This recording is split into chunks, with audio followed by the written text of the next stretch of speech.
excited to be doing it. We think it's a very important topic. I will say first that this is part of the Week of Undergraduate Excellence that is being put on by the Office of Undergraduate Research, which is also part of the Pennoni Honors College. So this is one of many events that are going on this week, and I hope the students here will continue to look around for events. I mean, tomorrow is the last day, but there should be things to go to. And I know there are some competing events going on, which may be taking away a bit from our audience. But I'm glad to have you here.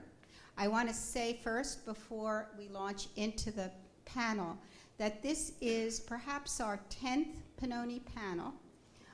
We do these with the idea in mind that we will address important and often controversial topics, and we will discuss them in a civil fashion. We feel that one of the most important things that we can do as an educational institution, and that is lacking in our society today, is to talk about ideas that are weighty and difficult and complicated, and do so with respect for many points of view. And I think we've been able to do this very well thus far. And this is the latest in this series, and I want to thank Erica Zellinger and her team, part of the Pennoni Honors College, who have worked tirelessly to put these events together and work hard to get a balanced panel, which I think we have today.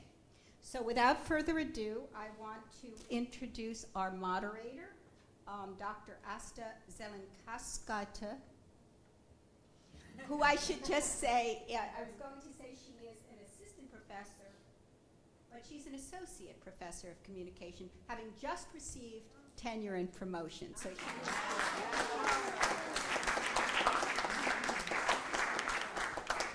her research intersects information science and media studies, and she's interested in emerging practices in online environments, and in particular in ideological trolling, and she's done work on the Russian trolling phenomenon that is of such particular interest to us right now. So perhaps she will say a few words about that in the course of this panel. So I will turn this over to Anna. Do you have a microphone? Or is that, oh, okay, so I'll give this to Bill. Thank you so much for this great introduction, and thanks everyone for being here. I guess the question of fake news is probably not new. It has been around in the news probably every day we hear this term. So probably to understand this phenomenon from various perspectives, hopefully we will have a chance to explore these various aspects tonight. So before we go around and introduce ourselves and probably say something about how did we get to do news, or how did we get to do journalism for some of us, or from which institutions, what we are representing here. Probably I'll tell a couple of words about my research and connection to this topic. So a couple of years ago, before all of this fake news phenomenon started to be emerging and Russian trolls have been articulated so much in the news, I was analyzing or looking at European news context. So I'm Lithuanian originally, so to be in touch with my family, I read also European news, but also from my broad interest in this topic. So I noticed, of course, all of us have heard about Russian troll farms that have been found or disclosed in as government-sponsored almost agenda thing that is where people basically are paid to comment on news portals. So that was the phenomenon that I was very much interested in, and specifically since Lithuanians and Russia's political situation has been contentious for the last couple of decades. Lithuania got its independence only 20 years ago, so this whole notion of information warfare, in other words, how various countries push their agendas, especially through online news portals and other social media platforms, has become very much also my professional interest. So I started looking at these practices. Mostly my area is looking at user-generated content In other words, looking at what do people do with these platforms and what they write, instead of looking at institutional practices and how they deal with that, right? So one of the key findings was that in Lithuanian news portals, this whole notion of trolling, how people call out trolls, and also use these defense mechanisms, they're all situated around the issue of creating chaos. In other words, is not about identifying who's a troll, but more so that the audience, the people who are participating in these online platforms, they would feel this sense of chaos and not belonging or not knowing what is happening. So I think this question of fake news, to some degree, for me, it's also related to this issue of uncertainty, right? So I would like to open up this panel by asking each of you to briefly introduce yourselves and situate how did you get into journalism, and how did you start being interested in the journalism as a field, and probably just introduce yourself and tell us a little bit, and then before we go into the actual questions of fake news. So who would like to start? Hello, my name is Karen Curry. I spent about 35 years in broadcast television news. I was at NBC News for quite a long time. Actually started as a secretary, and then worked on NBC Nightly News during Watergate. Went on to the Today Show. Went to London in '85 and started a small unit for the Today Show over there because the executive producer realized that because it was 5 hours ahead, he'd get some fresh news for the morning show. So did that for 7 or 8 years, came back to New York and launched Weekend Today. There had been a Sunday Today program, but we extended the Today franchise across 7 days a week. Then I went back to London as NBC News bureau chief. Pardon me. NBC was the largest bureau outside the United States, and we covered Europe, Africa, the Mideast. We even sent people to Cuba for stories. It was the main sort of launching point. I came back to the States briefly for NBC and then went to CNN as the CNN New York bureau chief, and then left journalism and came into academia about 7 or 8 years ago. And I sort of stumbled into journalism, quite honestly. I wasn't planning. I was a philosophy major. I wasn't necessarily planning on being a journalist, but the job was there, and I was able to just kind of take advantage of it and move forward. Do you want me to sort of say something about fake news? I have this great quote. Sir Harold Evans is a renowned British journalist who lives in this country and has had a lot of jobs in U.S. journalism, but he was the executive editor of the Sunday Times in London. And he was on a panel and was kind of agitated and said that the fake news term is kind of idiotic. He said, there's badly written news and there's news I didn't get, but there is no such thing as fake news, it's lies. And I think that kind of sums up the discussion that we should have going forward, because fake news is fake, it's phony, it's made up, and there are reasons for it. There are sometimes commercial reasons, there are political reasons, there are people wanting to get back at somebody for some other reason of a vendetta of some kind. But it's fake news and lies, and using it is an important phrase to use. It's used way too often, I think, today, and I hope we can get into a discussion on that. So like Karen, I stumbled into news. My name's Lauren Johnson. I am the weekend morning anchor at Fox 29 here locally. When I was in college, I thought I was going to be a doctor, and that didn't quite work out. So my plan B was news, and I've been in television for 15 years now. I started my journey down in Orlando, Florida, and then I moved to Memphis, Tennessee for 5 years. Then I went back to Orlando, the happiest place on earth. And then I decided to come here to Philadelphia back in 2014. So total mistake. It wasn't what I thought my journey was going to be, but it's been quite the ride, and I've enjoyed every second of it. I started in television as sort of a feature reporter, and then I transitioned into health reporting, and then I became a trial reporter, and then general news assignment, and anchor. So I think I've done everything there is to do as far as coverage of stories in that light. And I'll hold my comment for fake news until we start the discussion. Thank you. Thank you. So my name is Michelle Chula-Lipkin. I am not a journalist, and I am not from Philadelphia, so I feel very special. I am the executive director of the National Association for Media Literacy Education, and we, just so you guys know, we define media literacy. It's an expanded definition of literacy today. So it's really about accessing, creating, evaluating, analyzing all forms of communication. And we strongly believe to succeed in the world that we live in today, you need to be media literate. And I started my professional career in television, in children's television in particular, and I kind of went up the ranks in children's TV and found myself surrounded with Kraft macaroni and cheese boxes and Burger King toys and stuffed animals of all these wonderful, shows we were creating. And it was a really an epiphany moment for me, because I thought, well, what is this? I'm supposed to be in TV making great content, but instead I'm approving toys. And that inspired me to go back to graduate school, where I studied media impact on children and really started teaching production and media literacy skills. And so now I run this national organization. We're a free membership organization. We have over 4,200 members in every single state in our country, and we're all working towards a media literate America. I personally and the media literacy community have a love-hate relationship with fake news. In some ways, it's been an amazing opportunity for our community. For the first time, issues of media literacy are in the public consciousness, and that is really a long time coming for some of us that have been doing this, some for decades.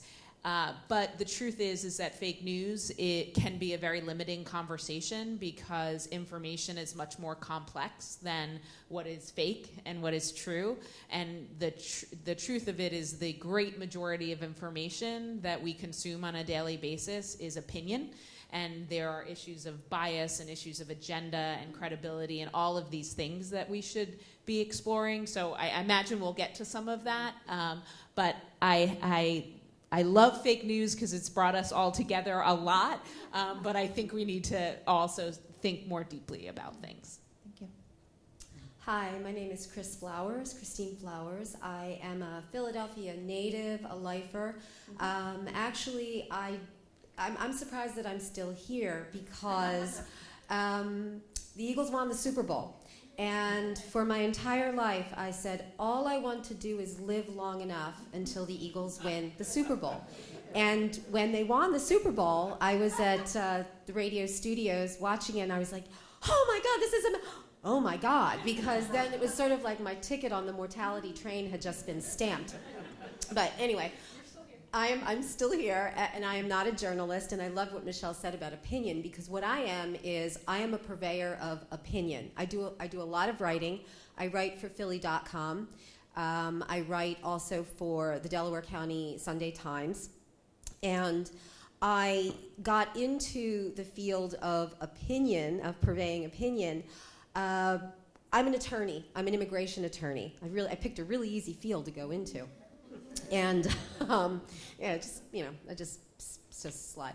And back, I think almost 20 years ago now, there was a little boy named Elian Gonzalez who was fished out of the waters of Key West, and he became the subject of a very passionate battle between an American family and the whole United States, and his family back in Cuba, and people who were supporting the father's right to have Elian go back home. And I was of the opinion that Elian should be allowed to remain in the United States. And I wrote a long letter to the editor, to a wonderful opinion page editor named Michael Sheffer at the Daily News. And he printed it. And it was very long. It was almost an op-ed length. And he printed it, and I was very happy to see it. And then he came back and he said, I want to have lunch with you. And we had lunch at an Italian restaurant at the corner, and he said, I would like you to write monthly for me. Just write about anything that gets you angry, because he could tell how angry I was about what happened to Elian Gonzalez. And it started slowly from there, and little by little he said, I'd like you to write bi-weekly, and then I'd like you to write weekly. And I think it's because I was getting a lot of traffic from the readers, because what angered me generally angered the readers, but in a different way, because what I was writing about, they couldn't believe that I was actually, I had these opinions. And so it was really good for the business, for the newspaper, because they had a lot of people reading to find out what fresh outrage I was going to be writing about that particular week. And it blossomed into something that I love dearly and helps me escape from the immigration practice that I also love dearly, but makes me very depressed. I just got here from Newark Immigration Court, and there were a lot of children from Latin American countries who were in front of an immigration judge and battling mightily to be able to stay in the United States and not be deported back to their countries where they would most likely be killed if they went back. So writing about outrage is much, much better than actually being situated and watching people who have to suffer daily outrages. And as far as fake news, I can talk about that later, but if you told me that the Eagles were going to win the Super Bowl, I would have said totally fake news. Thank you. My name is Bill Marimo, and like Christine, I'm a native Philadelphian. I was born here. Like Christine, I grew up in Havertown, Pennsylvania. But unlike Christine, I was a Haverford Township trash man, so I know the street she lived on. I've been a little more peripatetic. I was a reporter at the Inquirer in Philadelphia, an editor in Baltimore, an editor at NPR in Washington, a Nieman Fellow in Cambridge, Massachusetts, and a journalism professor at the Cronkite School in Phoenix, Arizona. When it comes to fake news, and I agree with Karen, they are lies, downright lies. I think the antidote to that is twofold. Number one, we've got to really inculcate our young people, starting with elementary school and middle school, to get into the habit of reading something about current events, something that's reliable, something that is not biased, but to get them in the habit of being informed citizens. And secondly, as adults, to read broadly, whether it's the Wall Street Journal and or the New York Times, to read deeply, and to read skeptically. Thank you so much. So thank you, and we have a great, really, panel with very diverse backgrounds and experiences. So probably I would like to start off by asking to think about the practice, right? Meaning, how is the journalistic, what are the pillars of the journalistic practice that you hold important for your work or everyday practices, and what's the interplay of those practices with the notion of what's news and what's fake news, in other words, based on your own experience, working experience, and probably your own perception of what is good journalism, in other words, for you. Whoever wants to start. You need to report. You need to report the facts. You need to talk to many sources. You need to learn as much background about the story that you're working on as possible. And then you, as the reporter or the writer of the story, you synthesize this, and into that goes a kind of analysis which is, I think, different from opinion, but sometimes is a little bit close to opinion. But you try and take in as much of this well-rendered approach to the story as you can, and report it as accurately as you can. I mean, that seems pretty straightforward. I'm sort of amazed now, and you, Bill, when you were first starting out as a reporter, would you ever, I mean, we didn't have computers in our day, but would you send a letter to a subject with 9 questions and have that person send the response? That's how reporters work now. And the way you report is you ask Bill a question, he gives you kind of a half-baked answer, so you go in, or he says something really interesting and you follow up. But that isn't happening to the extent that it used to, which I think is probably hurting journalism a lot. I had a revelation in the fall of 2010. The Inquirer, Daily News, and Philly.com were purchased by hedge funds. And I was fired immediately because the hedge fund owners knew that I wasn't going to emasculate the newspaper. So I returned to reporting for about 9 months. And what I discovered was that the things that used to take me hours, for instance, looking up a deed in Delaware County, which would require driving from Center City to Media, looking up a record, photocopying it, driving back. Now it took 2 minutes. So all of these arduous tasks were done with almost ruthless efficiency.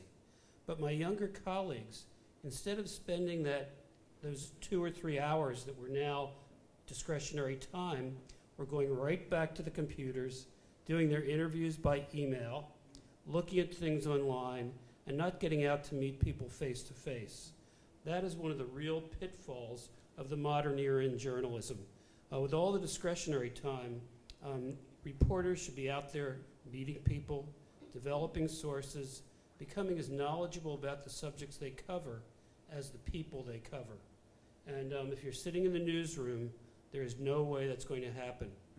I mean, I think we learned during the 2016 election that a lot of the major national papers, and probably the Philadelphia papers as well, were not having people out there in the country hearing the rumblings, really on the ground hearing it. In the UK, they learned the same thing with Brexit.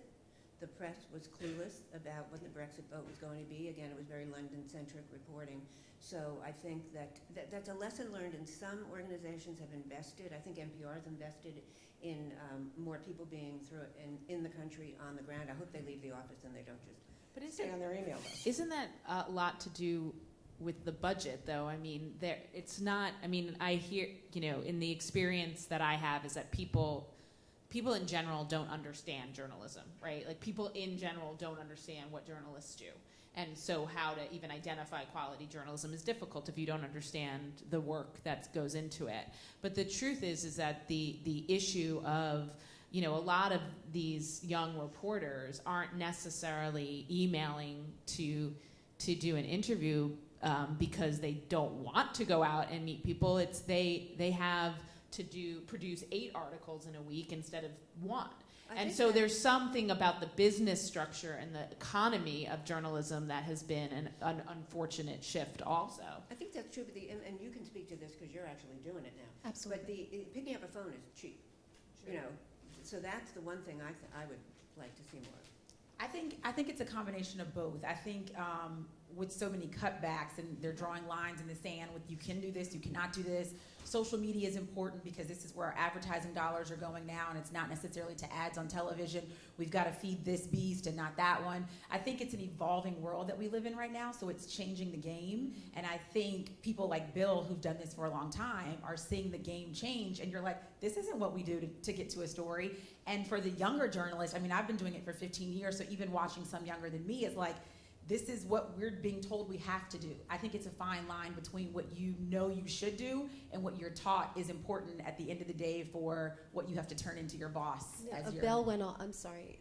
A bell went off in my head when Karen mentioned about not being in the trenches and not really getting the feeling of, what does someone in West Virginia really think about this? What does somebody in so-called, flyover America feel about this? And I remember listening to a journalist named Selena Zito from Pittsburgh, who's now on CNN, and I think she works for the Washington Examiner, but she worked for the Pittsburgh Tribune, I believe, and they used to call her the Trump Whisperer because she had a series of columns that she would write about individuals who were expressing positive opinions about Donald Trump. And it was really interesting because it wasn't as if it wasn't opinion. She wasn't, purveying opinion. She was basically saying, it was almost like the canary in the coal mine there, saying, listen, these people are out there, and not that you've created a bubble that you want to be in, but you may be in a bubble if you think that there is not support for this particular candidate out there. So I think you're absolutely right in getting out and really speaking to people and not emailing, because it's so much easier to tell someone what you think they want to hear when you can press a button and just write it out than when you're actually faced with them, like Bill said, and probing them and getting that follow-up question answered. So, I mean, what you said, I think, is really, really key here, the human contact. And I like that we touched on both of the questions before and now, and of course, practices are changing, and I think we have to acknowledge it for many reasons. One of the reasons is probably because news are fast-paced, as you mentioned, or practices have changed. But probably my question was more like, what are your own individual practices that you think that are very important for your work that you do, particularly? So that's why my question was not specifically have an overview of what the field does, but like, what is your own practice? Like, if you would like to emphasize, what are the things that are important to you? And what distinguishes your work from what's so-called fake news, for example? What are some of the practices that you put in place that you make sure that, you know, the work that you do is of the highest standards? And what are those standards to you personally, right? I'll say something about that. I think that one of the tendencies of young, inexperienced journalists is to see the world as black or white, 0 or 100. And one of the things that, as both the city editor of the Inquirer and the editor-in-chief, that I tried to inculcate in our staff was, when you're writing about a controversy, go to the ends of the earth to master both sides of the story. Because when you understand both sides of the story, most of the time you're going to write with nuance rather than with a blunt instrument. And in my experience, and believe me, when I was 22, I didn't see nuance. I saw 0 or 100, black or white. But when you do get to the other side of the story, one of three things happens. Most likely, it will add nuance to your story. No one is 100% wrong and 100% right. Second possibility is that the other side of the story is, excuse the expression, utter bullshit, and it adds muscle to your central thesis. A cop who unleashes his dog on an innocent, unarmed person, and you have 5 or 6 independent witnesses who see this, and the officer says, well, he had a gun, and 6 people who didn't know the police officer or the victim say, gosh, all he did was to say, leave me alone, cop, or something like that. So it can add muscle. The third possibility is the other side of the story is so compelling that you find that you have a different story altogether or no story at all. So I think that it's really critical for we as editors to teach and insist that you go to the ends of the earth to master the other side of the story. I think from my perspective, the one thing I think that I stand behind and I think is most important is to speak up, because a lot of times you might be sent out, as Bill just said, with the task of getting this story, and you get there and it's a that story. It's not the this story that you were sent out to get. And you have to speak up and let that be known to your manager, no matter what you think they might say to you, because you believe so strongly in whatever it is that you've seen, heard, or witnessed while you were there on the scene. For my personal day-to-day interactions, I'm a morning reporter, Monday, Tuesday, Wednesday. So I will get a story that either happened late the night before or that's breaking news overnight. And so I will get sent to a scene, and at that scene, I then have to assess whatever it is that I see and call back and tell my producer or executive producer what it is I see at that scene. So if it is something that they are thinking, hey, we heard whatever it is, and I get there and it's not really whatever they thought it was, it's my responsibility to say, this is not what that is, this is gonna be an exaggeration, this is gonna be a stretch, this is not really what we should put on TV because we don't know enough yet, we don't have the facts. So I think speaking up often and loudly in the newsroom sometimes gets you looked at, but it's important, I think, if you're going to hold yourself to a principle that you think is important.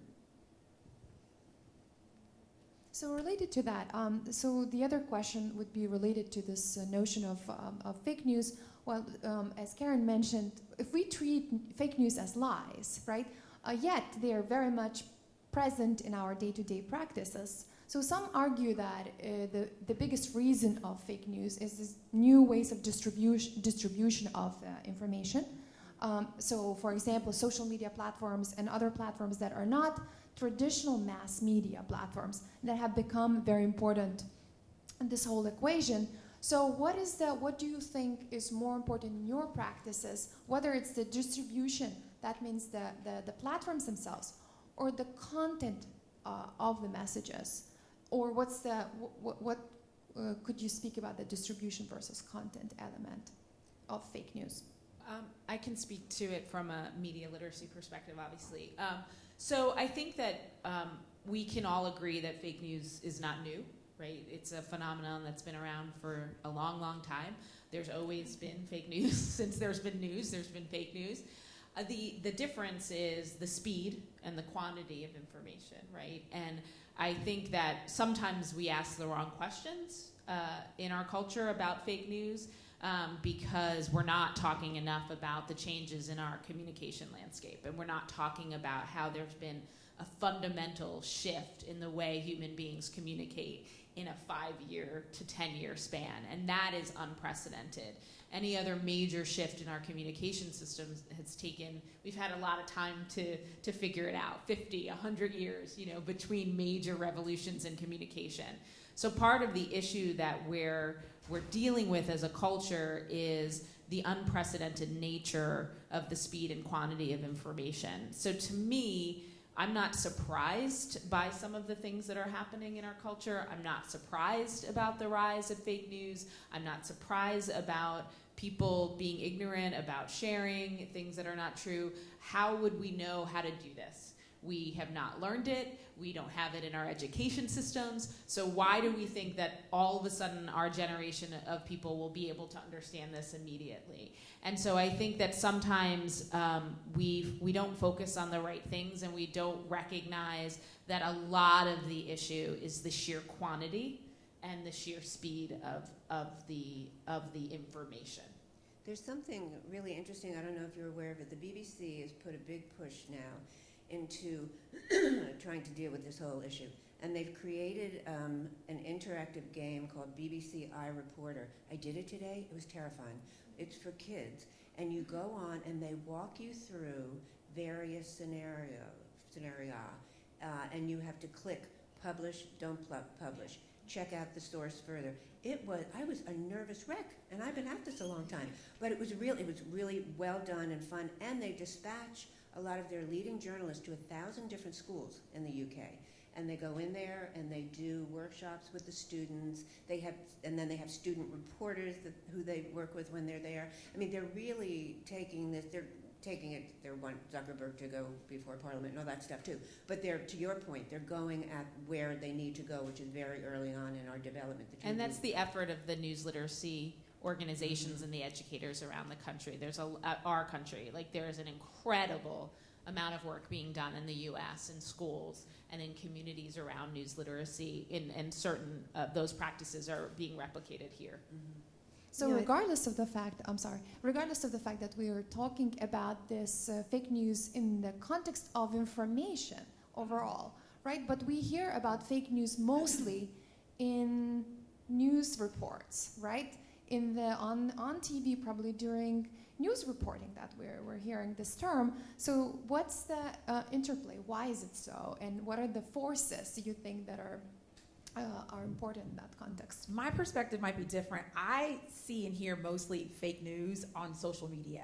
So if I post something and I believe a person doesn't agree with what I'm posting, whether it's simply facts, they will retweet it and put fake news at the top because they disagree with it. They don't like what I'm posting. It's not their opinion. It's not their school of thought. That doesn't necessarily mean that it's fake news. I think that because people consume news in a very different way than they have in the past, people can be more vocal about it now, and they can speak to it, whether they like it, love it, hate it, disagree with it. So that's where I see it. I mean, looking at our rundown at Fox 29, I don't know that we report a lot on fake news or that we have it in our newscast a lot. So that's where I encounter it the most, is seeing it on social media and people responding to me directly to posts that I put out there. I like what Lauren said as well about the whole idea that fake news is not necessarily fake news. It's news with which, and I think you mentioned that with the quote from Harold Evans, news with which we might disagree. And so we say, oh, I don't like that. That can't be right. That can't be real. Sometimes we have the problem with confirmation bias, and it's if we hear something that we don't like, we say, well, that can't be real. And if and it could be perfectly factual, and yet at the same time we hear something that's made up and it aligns with our own prejudices or our own opinions, and we go, well, that's got to be true. And we see that with the division in some of the some of the media today that are not the traditional media, that are what I would say opinion media. And I do opinion. Again, I write an opinion column. And I wouldn't expect anyone to go to my column and say, this is objective, non-biased reporting on anything, My opinion is always there up front, and it's known. I think the problem that some people have is they take what is essentially opinion reporting or opinion, purveying an opinion, and it's packaged really nicely as if it were actual objective, unbiased news, and they go, well, that's the news, and it's not.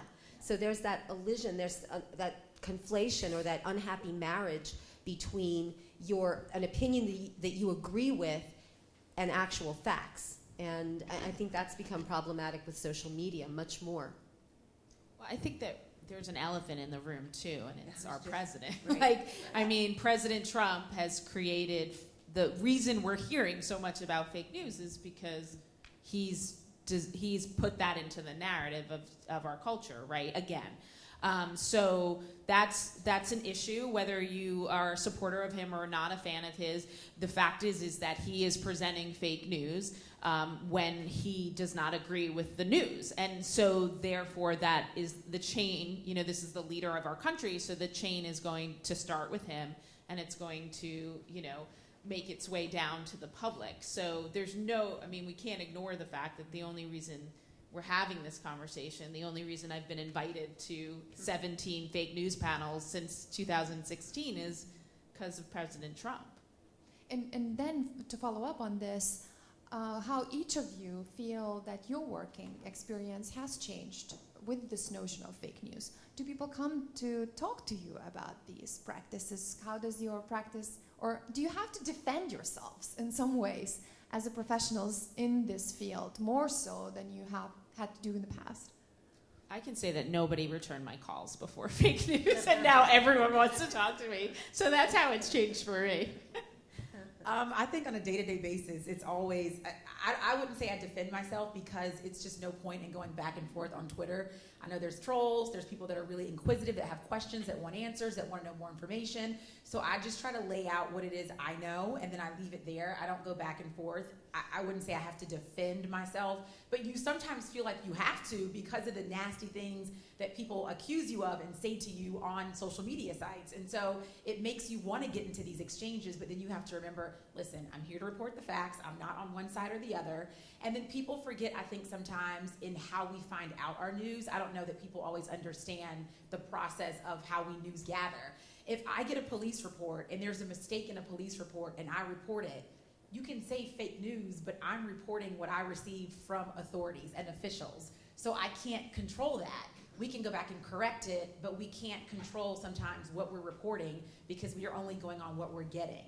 So that sometimes gets confusing and tricky when the facts come out initially. And then it's, oh, we have to change this because it's not exactly how it happened. It's not fake news, it's just that's the story we got in the beginning, and now we're having to go back and correct it, which I think is responsible for us to do, after you get misinformation sometimes. Twitter has become a bloodier battlefield than Gettysburg. And, I try not to venture too often onto Twitter. Facebook's a little different, but Twitter is brutal. And things have become very personalized. And as you said, if you're purveying the news, but all of a sudden people start looking at you as the enemy. And it's very difficult not to want to come back and engage in those kind of back and forth. I cannot imagine Walter Cronkite ever getting down in the ditches with somebody who writes him a letter, to the CBS Evening News. But it's become so much more personalized, because now everybody has access to so many, as Michelle was saying, so many different vehicles for getting the news, and it does become very personal. And I've stopped looking at my inbox. I look at it once a week, and I delete. And then the people become very clever, because they start with the little heading, subject heading, thank you for ... And then the subject matter is your disgusting inhumanity. Like, oh, I think the rise of the internet has had both great benefits to society and great drawbacks. And I think the great benefit is that a democracy usually is enhanced by a multiplicity of voices. A democracy can get hurt when that multiplicity of voices disseminates lies. So there's a benefit and a drawback. But I think one of the effects is that the great news organizations, like the Washington Post, the New York Times, and the Wall Street Journal, have become much more blunt in identifying lies. I can't ever remember, say, in the era of Richard Nixon or Bill Clinton, a news organization calling a president a liar, saying that his public statements are lies. I can remember writing about Wilson Goode, the mayor of Philadelphia, in a controversy and saying, in an apparent contradiction of his previous public statements, Mayor Goode said, the lawyer who read my story said, "Are you calling him a liar, Bill?" And I said, "I'm saying what I said." But that was my way of saying that he had lied or misrepresented something. But I think because of the Trump administration's denouncing news organizations, those news organizations have tried hard to set the record straight in much blunter language than ever before. And at the same time, there are fact-checking organizations like Snopes and others, and they will evaluate the truthfulness of statements by public officials, both liberal, moderate, and conservative, and they'll call a lie a lie. To me, it's both laudable, because I think it's important for the public to know the truth, but it's also lamentable because of the crassness that's been injected into our public dialogue. And I think to follow up on this partisan division and its relationship to fake news, what you have seen in addition to probably some of the examples that were given before, is there something that is happening now compared to 5 years ago that we see this happening more so than before? I mean, I think in terms of broadcast, if you look at the evening news shows, they're pretty straightforward affairs. They're not too dissimilar to what they were many years ago. It is really in cable that you see the difference. And it's striking. I mean, I think to myself, my God, in 1972, when I started working at NBC, if some of the reporters were making the statements of opinion that they're making on, let's say, MSNBC or the Fox station and CNN as well, it was sort of mind-boggling. So cable is definitely a place where there is very good reporting. I think a lot of the whole reaction to the 2016 election has been to galvanize a lot of wonderful reporting in a lot of these organizations, but yet a real, a huge amount of opinion on all of these shows. I have to say, I was doing a project recently, and I showed a clip of Walter Cronkite, whom some of you may know. He was the anchor of the CBS Evening News. And in 1968, the Tet Offensive happened. And it was different from what the American public was led to believe. There were conflicting reports. The administration was trying to make it look as though the Vietnam War was going along pretty well from our standpoint. The Tet Offensive was anything but that. So Cronkite decided to go to Vietnam. So we went to Vietnam, came back, did a half-hour show. It was a pretty straightforward show. And then out of that, did something like a 45-second opinion piece. That was debated by CBS News management for about a week before it was decided whether he would or wouldn't do that. But he did it, but it was coming out of a tradition where opinion was so rare and where his reporting had become so deep at that point in the story that it had huge impact. But it was also not something that he was held accountable for. I'm sure in some quarters he was. But the difference between that and the amount of debate that went into letting that opinion go on the air is so striking when you look at things today. And I think it's important to bring the questions of framing into the equation, right? So framing as, in some ways, can be a question of contention, and for some political either ideology could be viewed as fake news because of this framing aspect of it. And the second point that you bring is, this idea of affective news, opinion-based versus, this impartial journalism. And that's why I was initially asking about this question: what's the interplay and what's the fake news in this equation?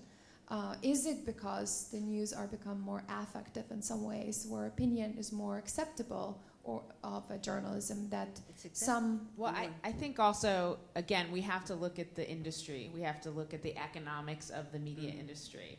So the moment the 24-hour news networks were launched, we created the sense that there was 24 hours of news to report. There isn't anywhere near 24 hours of news to report.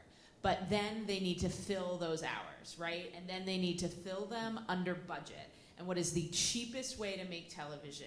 Get 7 people around a table and have them talk about stuff, right? That is all cable news is.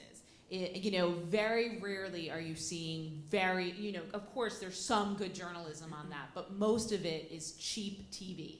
And that's what they need to do. That's what they're forced to do because the economics, that's what they have to meet. They have to meet their budgets. They have to meet that. Also, they're getting numbers. Yeah, exactly. So it's a working formula. I think it's a working formula too, and to speak to that, I think there's an interest in that because for so long you were only getting information from certain places where now you might be getting a college professor from this location, someone who's on the ground in Ferguson, Missouri, someone who you're getting, I think, a broader panel of people to speak about issues that may not be, this is just the facts. They're giving you their opinion, but I think they're telling you that also in the beginning that this is an opinion-based. Well, I would disagree that they do not do a good enough job telling us that. There's no, news should be, we should identify opinion programs. It should be a nutritional label on these things, right? Because I think you're an educated woman. We do this work. But the great majority of people watch CNN or Fox and then go and repeat what they hear as fact. And that's really dangerous, right? As opposed to saying, hey, I heard this on, this particular person, this particular expert gave me something to think about. And the problem is that I think the great majority of people hear people's opinion and make it their own. And they don't have the critical thinking skills, and they don't learn the critical thinking skills to take it all in and come up with our own ideas and our own values. And you know what's happened too? It's kind of what Michelle was saying. It's, you all remember the McLaughlin Group? Mm-hmm. Great show. I love the McLaughlin Group. But I never took that as a news program. Mm-hmm. I took that as people with very strong opinions and well thought out opinions and educated individuals. Not just talking off the top of their heads, but that wasn't news. That was opinion, and it was presented, and that's what a lot of the cable news shows are doing. Also, can I say one thing? My senses are consistently assaulted by those little things at the bottom of the screen that are, I'm trying to pay attention to what someone's saying, and then I'm looking down, what did the Attorney General of Iowa just do? And then, it's like, but then it's going off at the end, and you only get half of it, and it's like, just focus on one thing for, crikey's sake, just for a moment. Anyway, but you're absolutely right. I think that there's a sense that there's that opinion does become news, and I don't want to say it sounds like, oh, we're educated and people aren't. No, everyone is a news consumer, but there are some people who just take what's being put out there as the gospel truth. Well, I think also that people think, so when I turn on CNN or I turn on MSNBC or I turn on Fox, I do not turn those channels on to find out what's happening in the world. I turn them on to see what Fox and what MSNBC and what CNN thinks is important enough to cover, right? And that's a different shift. If you watch anything, if you go to one source all day long and you think you have an idea of what's going on in the world, you're wrong.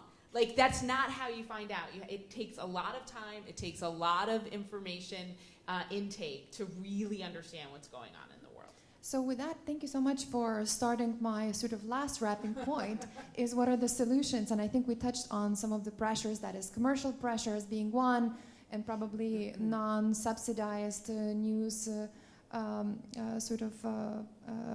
organizations that have to be commercial in some ways. So we mentioned solutions such as education, not crowded spaces on the screen, number 2.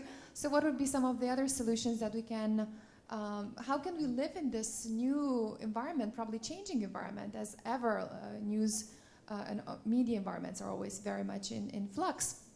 What can we tell to the audiences? How can the audiences, readers, viewers, account for this? What are some of the solutions? I don't think this would ever happen in this country, but recently Ofcom is the regulator in the UK of broadcasting, and it's a pretty powerful body. And on one of the BBC radio shows, an anchor was interviewing a guy named Nigel Lawson, who had been the Chancellor of the Exchequer, but it was about climate change, and he's a climate change denier. And people complained to Ofcom that the anchor did not challenge the fallacies that this guy Nigel Lawson was saying, and Ofcom penalized the BBC for that. That was one interview where the interviewer didn't challenge the inaccuracies being said. If there could be more of that with the people conducting interviews, and some of them are good and will really sort of stop people in their tracks, but more often than not, you hear these people just expounding these kind of wacko theories, and because there are 7 people on the panel, it's very difficult to rein them in, and so maybe what that person says is the one thing you walk out of the room hearing. But I mean, I know we don't like regulation in this country. So challenging, probably changing journalistic practices, where challenging ideas. I think journalists have to call BS Okay. more than they do. Thank you. Like Emma Gonzalez. I would just say I think it's being cautious of where you're getting your news from, what your news sources are, and just listening with an open mind and realizing who you might be hearing from and who's offering you what perspective. I mean, I work at Fox 29, it's owned by Fox.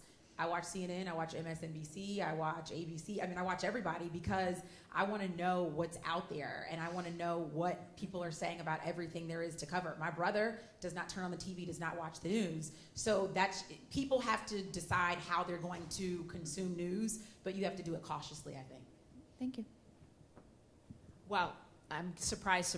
I think education is the answer. So there's, in my mind, and I think the folks that are here from the media literacy community, that there's no way that education can't be a huge part of our solutions.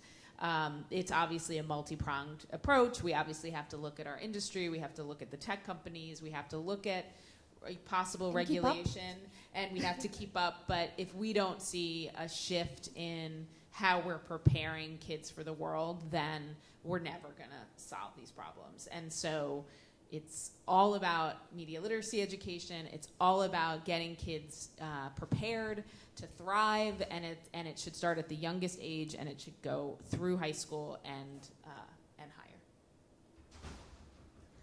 I would obviously I agree about the education part. I used to be a school teacher, and when I taught languages, but when I would have the students do projects, and this is back in the early 90s, they would be coming in with cut out columns from the Inquirer and from Washington Post and on poster boards, and it was still very much the kind of thing that I recognized from when I was in school.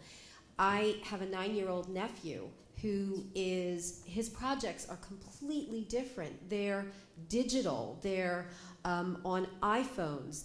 He was talking to me about famous YouTubers, and I'm like, what's a YouTuber? And the YouTubers are stars. Apparently there are these people who are actual stars on YouTube. And he said, oh, this YouTuber said this, and it's a classic thing. And so in a way, technology is wonderful because it really does enrich the way that children absorb and present information. But I guess we have to keep up too, because I have no idea what a YouTuber is. I was like really behind the times. If I were a billionaire with Bill Gates' fortune or Jeff Bezos' fortune, I would make sure that every college student had a subscription online to a top-notch news organization.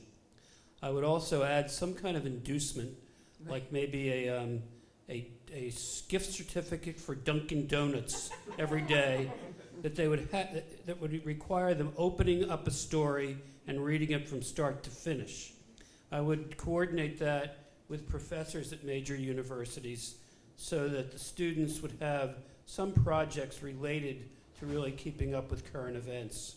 When I was in elementary school, there was something many of you may remember called My Weekly Reader. And I would start again at the elementary school level and incorporate current events into every curriculum across the United States, public school, private school, Catholic school, and really educate students into the importance of being an informed citizen. It's the only way democracy works. And democracy is an unruly brawl. You have to have opinions from all sides in the marketplace of ideas to get at the right ideas. But lies, false news, poisons a democracy.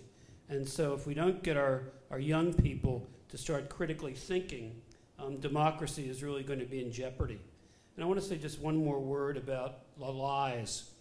The lies really have grievous consequences. How many in the audience, and I'd love to see a show of hands, know anything about Comet Ping Pong? 1, 2, 3. It was a restaurant in Washington, not far from where my daughter lives. She's a reporter at the Washington Post. And there was a story propagated online, total lies, that an ally of Hillary Clinton was using this restaurant to prostitute young women. And a naive, gun-toting, loyal person said, I'm going to save these little girls and young women, and I'm going to go to Comet Ping Pong with my rifle, with my assault weapon, and free them. So this man went to Washington, D.C.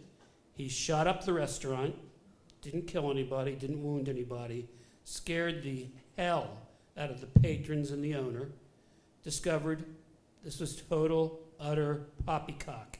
It was a lie. The man was arrested. He was sentenced to 2 years in jail. He has little children in North Carolina. The owner of the restaurant was traumatized. The customers were traumatized. It was a major, major tragedy.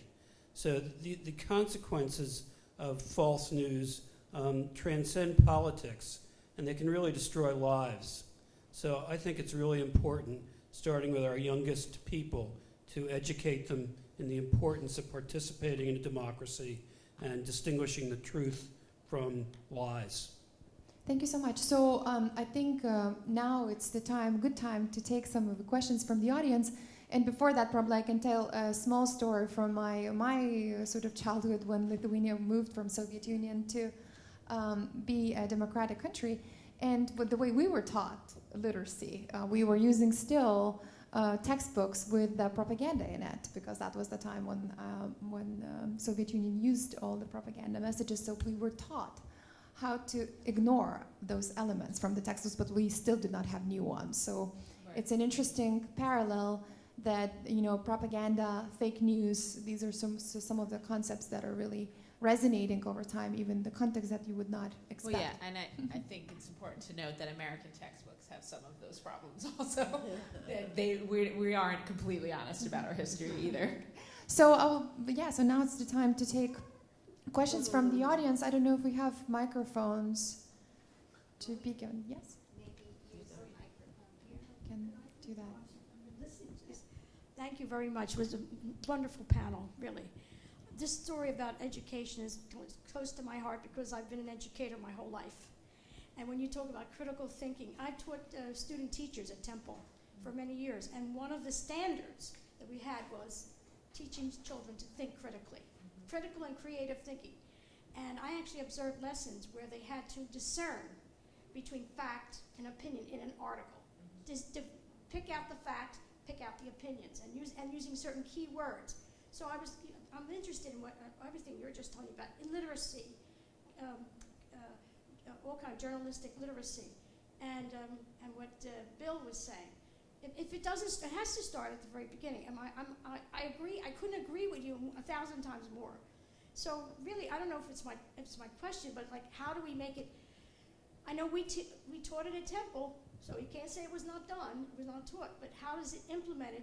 And I think that's the biggest question, and the hardest problem to solve is how to make it universal, so that all schools have access to these kinds of curricula Yeah, so the issue that we're facing in the U.S. is that right now media literacy education is a classroom-to-classroom issue, right? So it still relies heavily on a passionate individual educator or administrator or principal, district leader who says this is important. And obviously that's a very difficult way to scale education. So what is happening in our country right now is there's a lot of move to legislate and to mandate professional development for teachers around media literacy skills. And Washington State in 2016 passed the first bill that mandates states to address what they're doing in schools for media literacy and digital citizenship, to assess and then to implement. So there's legislation right now in about 13 or 14 states. The issue, of course, is that there's no one way to do media literacy, so it's still, it's a grassroots effort, but, we are making progress slowly but surely. Thank you. Could I just ask a question? Because I want to be a little bit of a devil's advocate here and ask you about the issue of truth itself. You're all assuming that, truth is discernible. And the very fact that when you talk about Walter Cronkite, that was a time when the political parties were not very different. And so the notion of what was the truth was accepted by people across the board. We now have a very polarized society. And so you have, it's not just, the cable and the odd online. You have people accusing the New York Times of being false news, and then people accusing the Wall Street Journal of being false news. And so even if, someone were reading the New York Times every day, that wouldn't necessarily place them in a position of being objective, people understanding positions of people who take a radically different view. So I know this issue of opinion enters in here. The issue of framing, we've always been taught that you make certain assumptions when you choose how to present a story, what you put on the front page of the Times, what you choose to emphasize and not emphasize. This has become, in our postmodern world, extremely salient. I mean, the issue of how you present something has a lot to do with how it's perceived. And I think we're assuming that we can teach some notion of objectivity that's pure. And we're not in that place anymore. We're in a different paradigm. And I wonder if somebody would address that.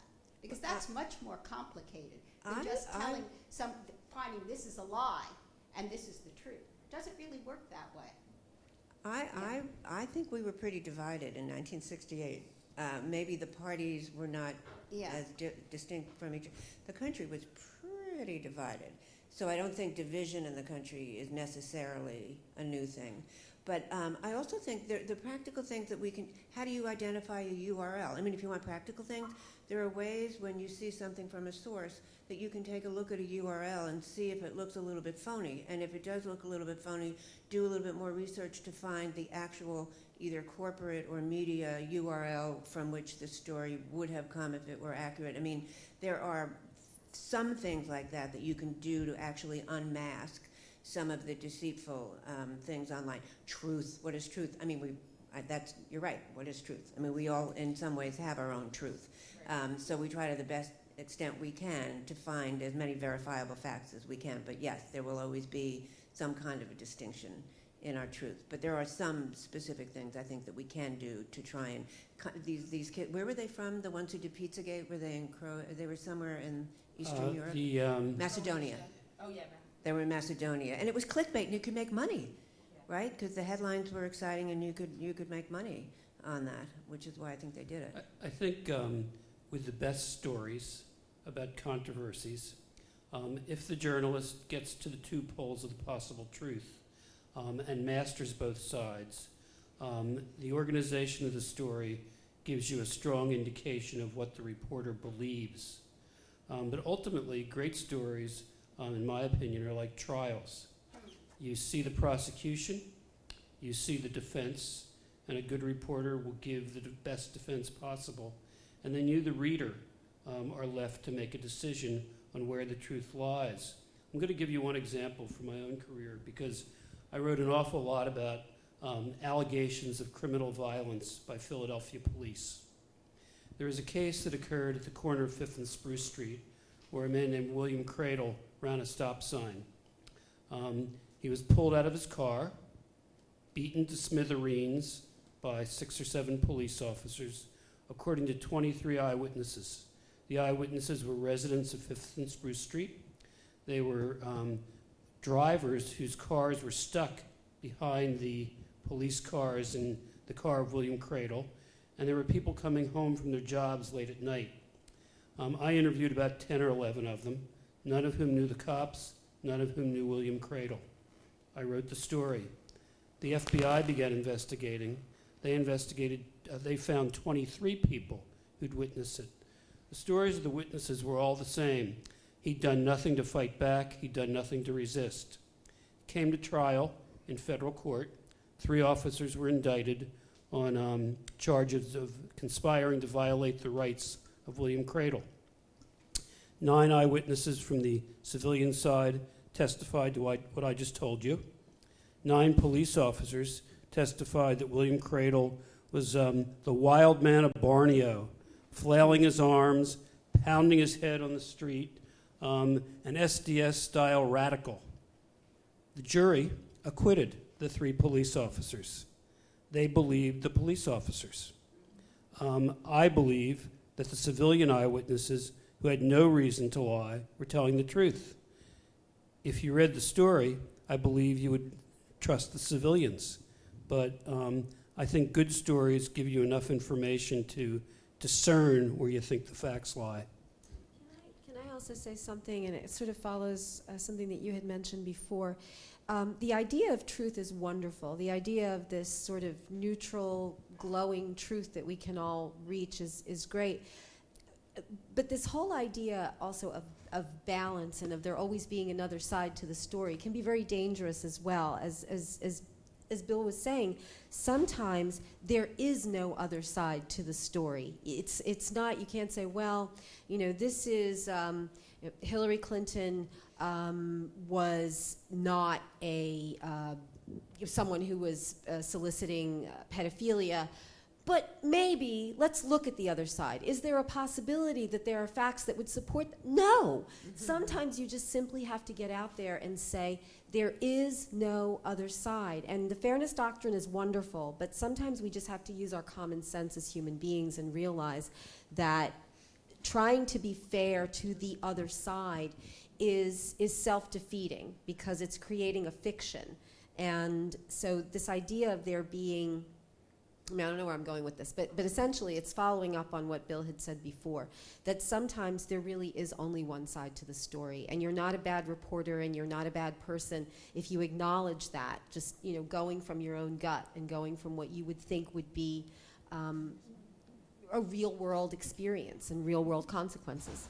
Okay, let's take a couple more questions, please, from the audience. Hi, my name is David Mindich. I'm the chair of the journalism department at Temple.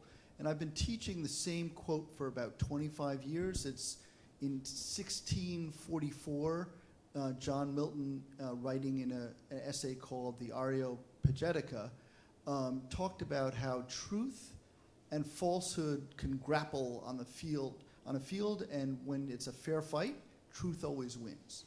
And for 25 years, I've been teaching this and thinking, truth wins.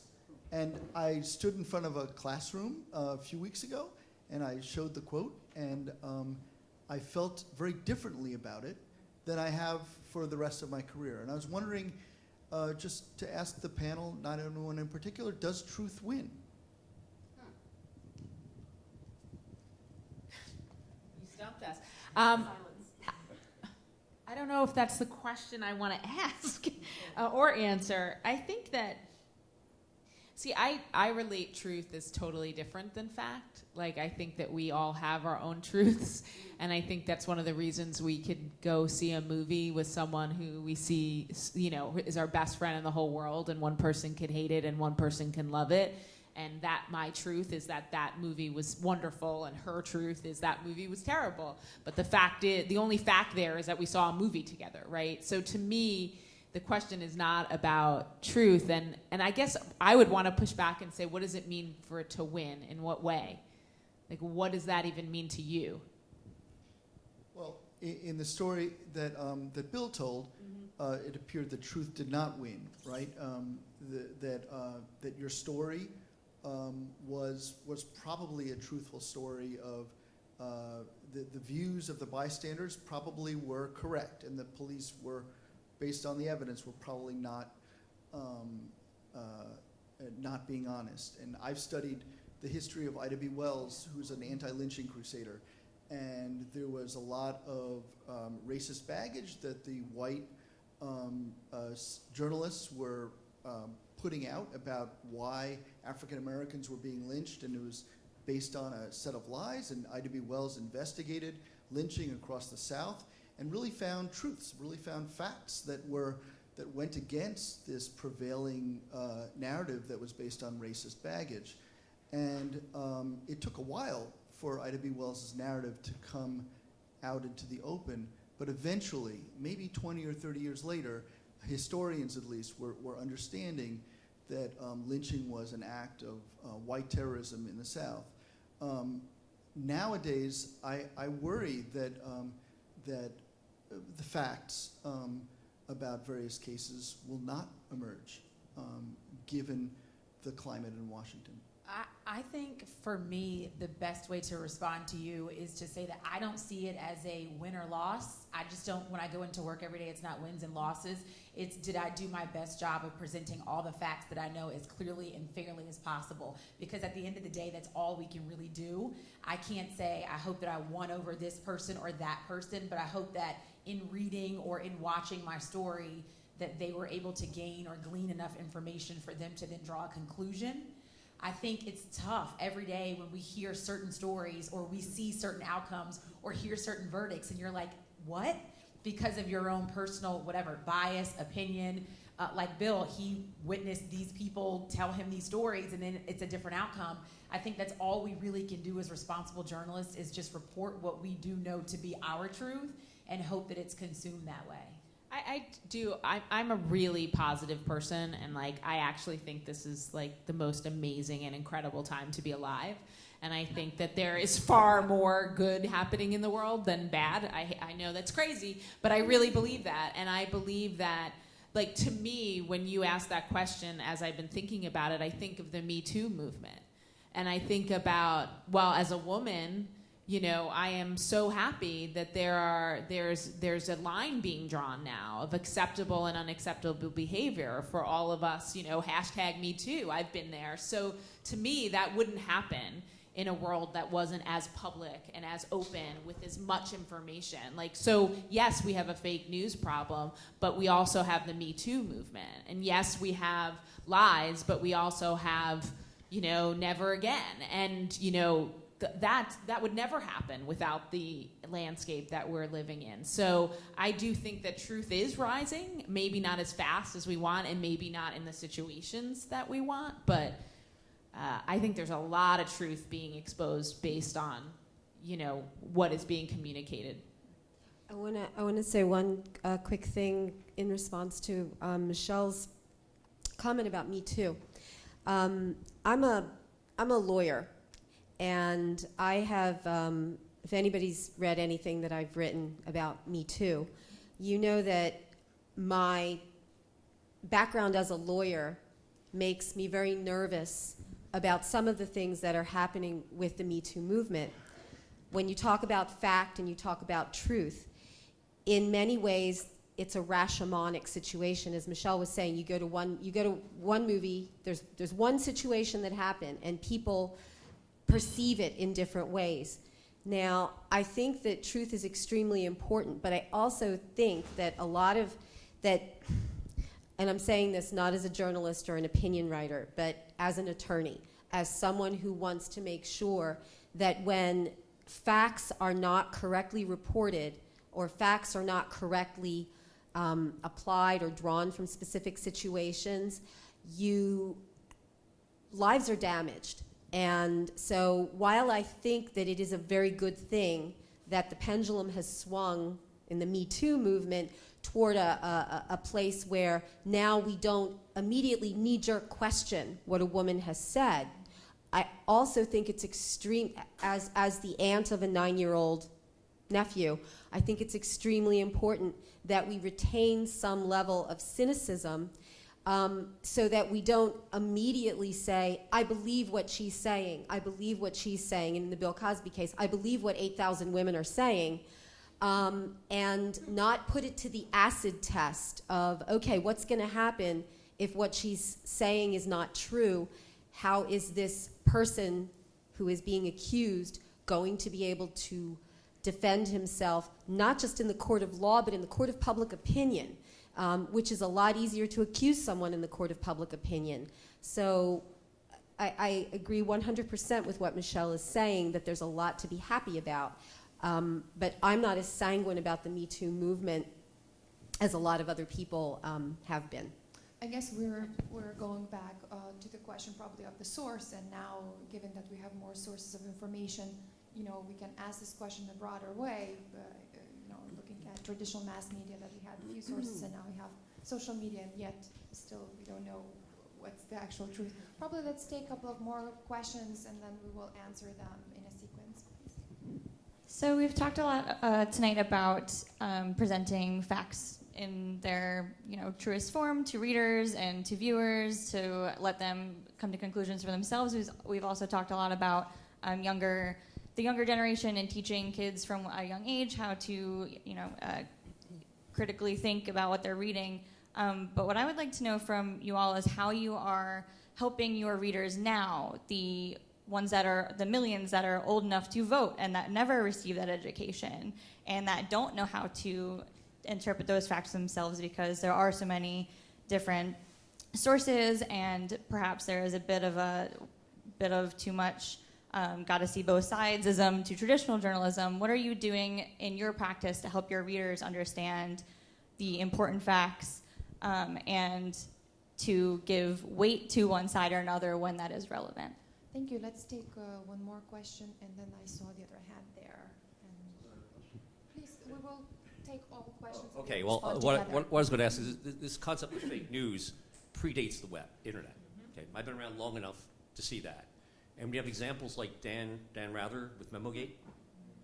We have other examples where a reporter named Shah looked at the LA Times reporting on abortion and demonstrably demonstrated by way of column space, by way of what side was talked to or quoted language used, pro-choice versus anti-abortion instead of pro-life. So my question is, to what extent has the mainstream media brought some of this upon themselves or promoted people seeking alternative sources? And secondarily, when the leadership itself, like with the Biden doctrine, where when it behooved the Democrats to not have a vote on a Supreme Court justice, he argued that you shouldn't do that. And then now when it behooves them to have one, he wants to promote that. And just as one last comment, I sit there and watch commercials, political commercials, that perhaps in terms of extreme legalese or dictionary nuances of words, they're not incorrect. But I watch one ad from one candidate call the other candidate either a liberal or a conservative, or he's voted for 1,500 tax increases. And then there's a counter ad that, at least in terms of the superficial reading of it, one of them can't be true. And the mainstream media is carrying these ads. Mm-hmm. So my question is, to what extent is the mainstream media promoting people's acceptance of alternative news sources? And to what extent is this country's leadership doing so as well? Let's take one more question there. And would you like to take a microphone from here? I'm sorry to go back to the comment about truth and falsehood, that question about which one will prevail. But wouldn't you say that falsehood is, or has been limited by time, in that time has always done its job to expose falsehood? But it seems like truth, there's a sense of eternity to it, that it just there forever. But with falsehood, you have to make an effort to kind of do something to cover it up, which seems to kind of get lessened with time. And with all these stories, they're coming back because in the end, time has won out. We will take one more, and then anyone can answer to any of the questions that they would like. So I have to do my due diligence as a historian and correct a little bit of historical misinformation. So the political parties in '68 were very different. That election was Richard Nixon versus Hubert Humphrey, which I'm not sure you could find two starker oppositions in terms of representation in the political parties.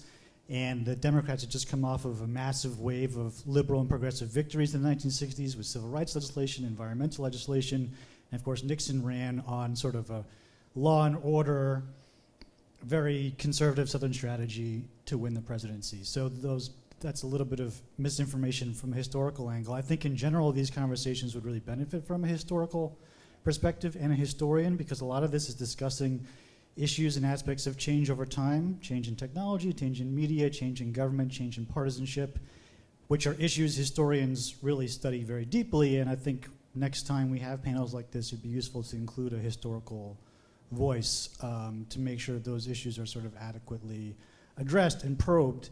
And then the question I'll throw into the ring is again, the sort of elephant in the room that was brought up by Michelle earlier and by the gentleman who just asked the question, is partisanship.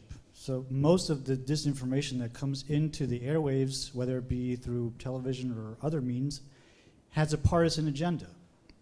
And the goal is to get you to think that one side is the devil, the other side is the angel, and when it comes time to election time, you should be voting for the angel, not the devil. So, and the panels that happen on TV sort of inflame this, I think, because they bring partisan A from this party and partisan B from that party and let them sort of duke it out for all of our enjoyment. So how do we diffuse some of the partisanship within these media spaces that would perhaps serve as an antidote to some of the misinformation?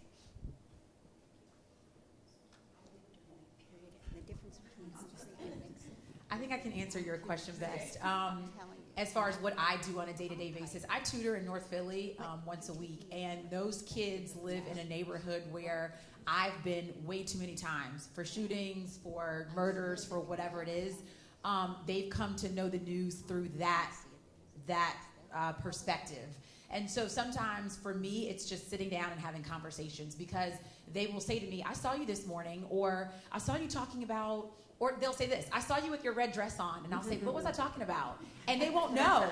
They'll have no idea, but they saw me with my red dress, or I was standing in front of a school bus, or whatever it is, because I think it's just that they know me and they saw me. But it makes me know that they are watching and they are listening, and so that's important. And so to the education piece, I think it's important for everybody to get involved in conversations and not arguments, I think, for society's sake, and just communicate what it is to be your truth and what you think is important for people to take away from certain conversations. Because Meek Mill, for instance, he's from North Philadelphia. These kids see that story and they hear that and they know some part of it, but they don't know all of it. They have lots of questions for me, so it's good, I think, sometimes to just have conversations. And I will maintain what I say, be cautious in your consumption of news. You have to know no one sits here and thinks everything that they hear or see is truth. So you can't take anything at face value. And you know what, Lauren, really quickly, Fox 29, your building, I was there a couple of weeks ago because I'd written about Meek Mill, and Quincy Harris had asked me to come on his radio show, and it was great because it was a conversation between people who had vastly different life experiences, different views. And it was just such a civilized conversation, and it was great. And I saw Kay Fox when I was standing in line to get the train this morning. She came up, I hugged her. This is what we need to do. We need to have, and I don't mean it's like a good kumbaya moment and hugging is going to make it all better, but it really is important to face the person who disagrees with you in real life, in real time, and see that they're human beings, and so that they can see that you don't have horns on your head as well. But to try to come to the conversation with the perspective of I'm listening, not Yeah. I'm trying to convince you to believe what I believe.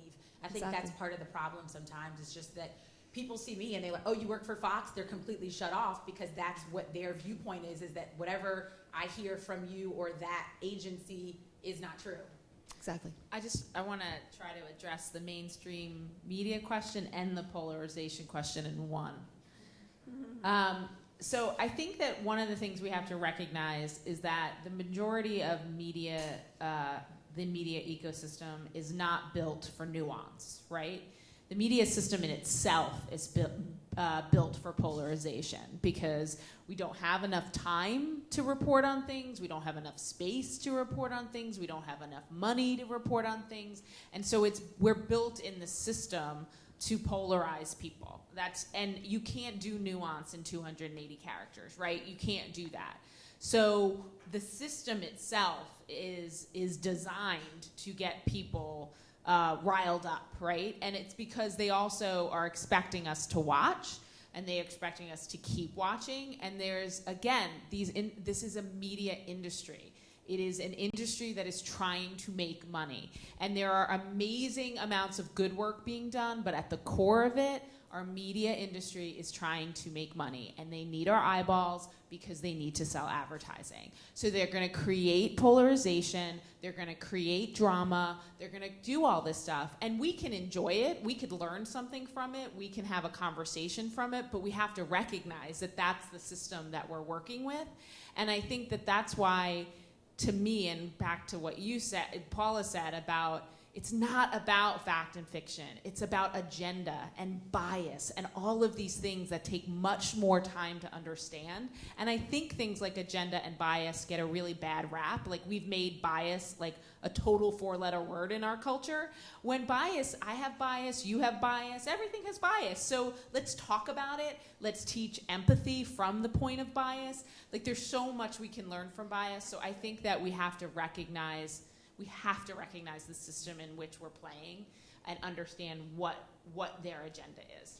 I would agree with that, but also disagree with that, because I think United States has also media outlets like public broadcasting that is designed not for the commercial purposes. So not all of it has to be this way or has to be designed, and especially looking at other media systems around the world, it does not have to be a dominant model. So I think having that assumption that, it's prepackaged for us this way and we cannot do anything about it, it's slightly deterministic for me as a moderator of this panel. But NPR, public television, public radio is biased. Everything's biased based on what you choose to report, based on the shows you pick up, based on the people you hire, and that's not bad. It just is, right? And so we have to recognize that. Just the BBC has bias. Just because it's the BBC doesn't mean there's no bias there. So I think it's the understanding of that we, that will get us, educated and thinking about the things we need to think about. I'm just thinking about the commercialism and bias not being the same thing. That's the only thing that I wanted to make sure we're sort of on the clear-cut page, with not putting them all together. Right.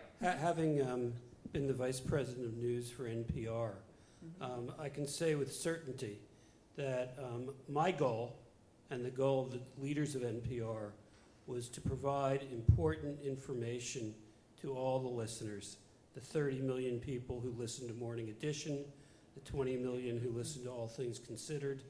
And when push came to shove, I'll give you one example. Back in the summer, I think it was of 2005, we heard that a massive hurricane was going to hit the Gulf Coast. And I made a decision on the spur of the moment to send as many people and as much equipment and as much money to the Gulf Coast as we could.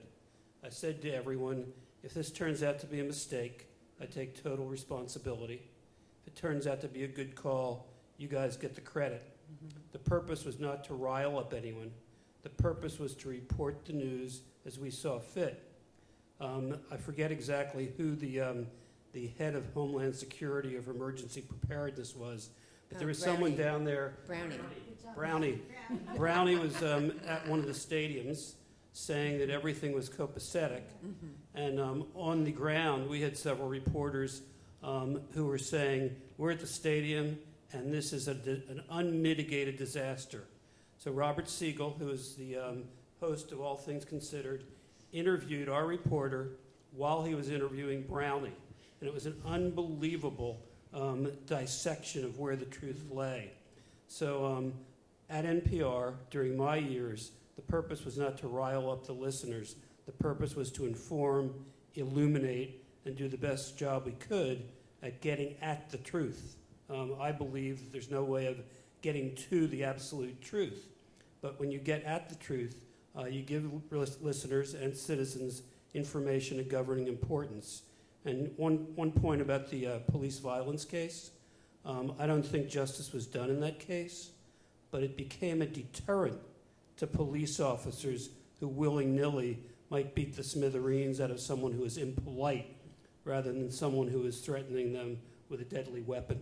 So I think the long-term benefits of those stories in that trial were significant. But I think media literacy is all about, like, media is constructed, right? So you made a choice to cover that story the way you chose it and for the purpose that you chose it. And that's amazing, right? It was good work.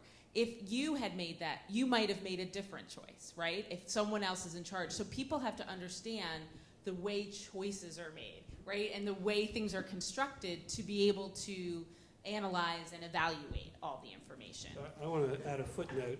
I believe that any editor in America who is steeped with the kind of values that I was steeped in by Gene Roberts, the editor of the Inquirer, who was later the managing editor of the New York Times, would have made the same decision. Christine's not an editor, but I believe that she would have made the same decision. And I believe that everyone in this room would have made the same decision if they knew what I knew at the time. Because ultimately, good journalists are not interested in riling up the listeners or the readers.